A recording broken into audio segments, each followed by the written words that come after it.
We've already discussed the pretty tremendous economic changes caused by the Industrial Revolution. Not only do the means of production vastly change, but the energy sources and humans' relationship to the natural world and environment change drastically as well.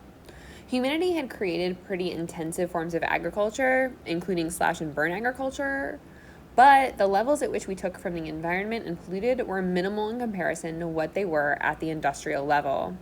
Today, however, I want to discuss the watershed social changes that occurred because of industrialization and its accompanying changes like urbanization, mechanization, and wage labor. When we think about the traditional social pyramid, it has a large number of peasants who are largely agricultural laborers, then a small middle class, or either land-owning warriors, artisans, merchants, or professionals, then an even smaller class of nobles or hereditary land-owning aristocrats, and finally the ruling class, the royal family, dynasty, or other elite. Nowhere in this pyramid are urban, factory-based, wage-earning laborers, or what will become as the working class.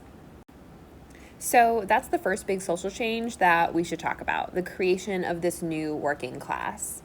So as farming became more and more efficient due to the use of machinery, more young people and out-of-work farmers moved to urban centers, often on fancy new railroads, to look for work. They and the thousands of people like them would wait in lines to try and get hired by a factory where they would earn an hourly wage. This is amazingly different from how earning a living as a farmer works. As a farmer, your work is kind of never ending. There's always work to do on the farm, and you're not paid hourly, you're paid by what you produce. So if you have a good harvest, you make more money if you're in a money economy. And if you have a bad harvest, you might not make much money, but hopefully there's still enough crops to feed your kids.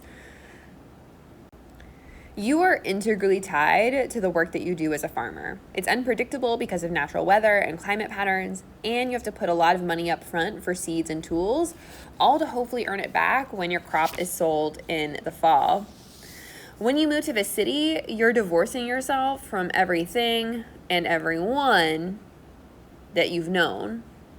It's very disorienting for these people. For millennia, people rarely traveled farther than a few miles from where they were born. They knew everyone in town, and there were deep and lasting relationships amongst townspeople. Crime was limited, right? It's difficult to steal from someone if you know them, and if everyone in town can see you with the horse that they know is already Mr. Smith's horse.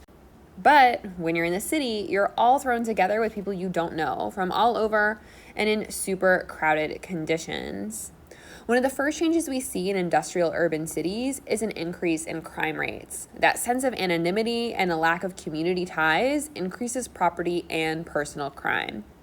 So that's one thing we see. But we also see absolutely horrible living conditions. Cities were not prepared for the massive influx of new residents without means, money, education, or connections.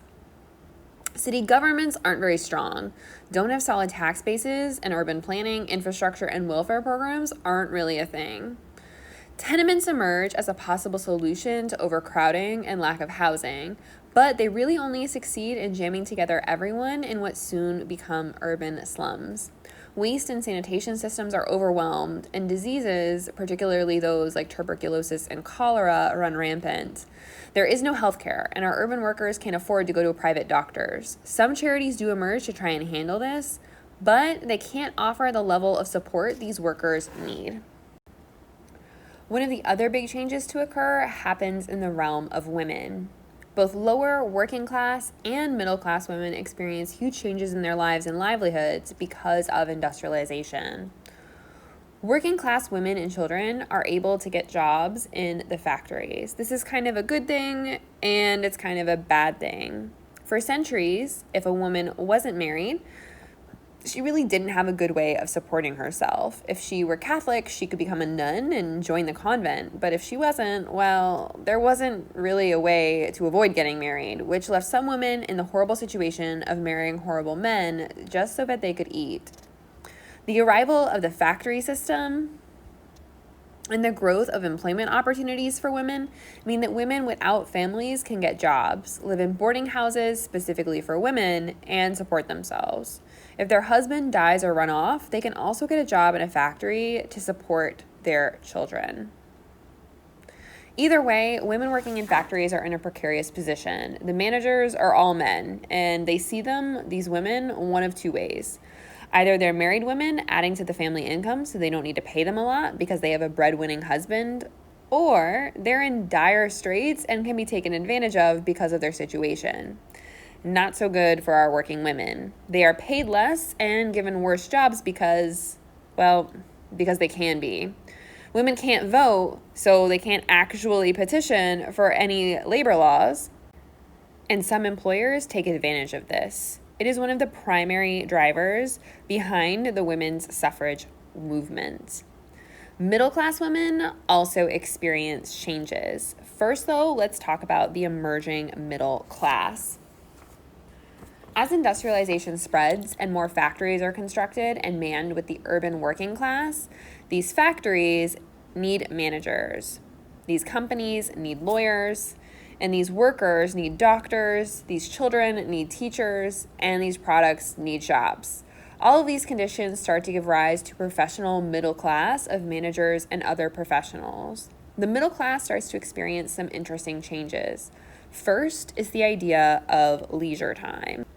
Because work is now done hourly somewhere other than the home, this is a very clear separation between work time and not work time, giving rise to leisure time and leisure activities like bike riding, strolling, picnics, visiting new museums, cropping up in new nation states, athletics, and the arts.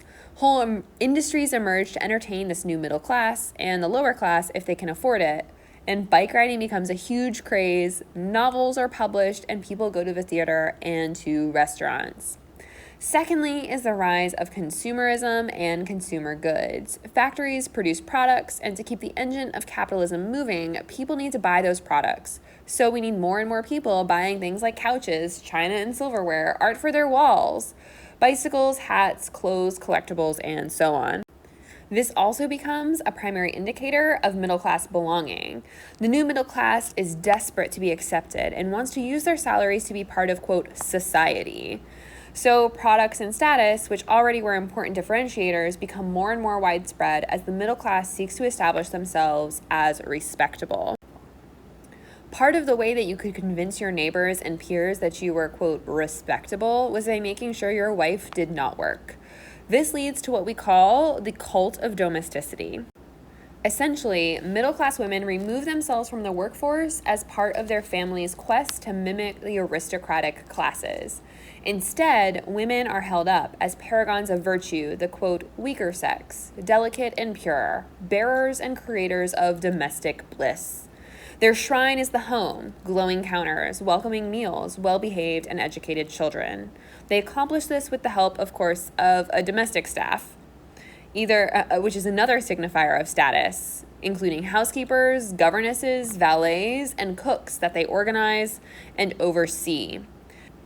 They may even be able to get involved in some charitable causes: education, abolition, suffrage, and the healthcare and reform of city living for the unfortunate working classes.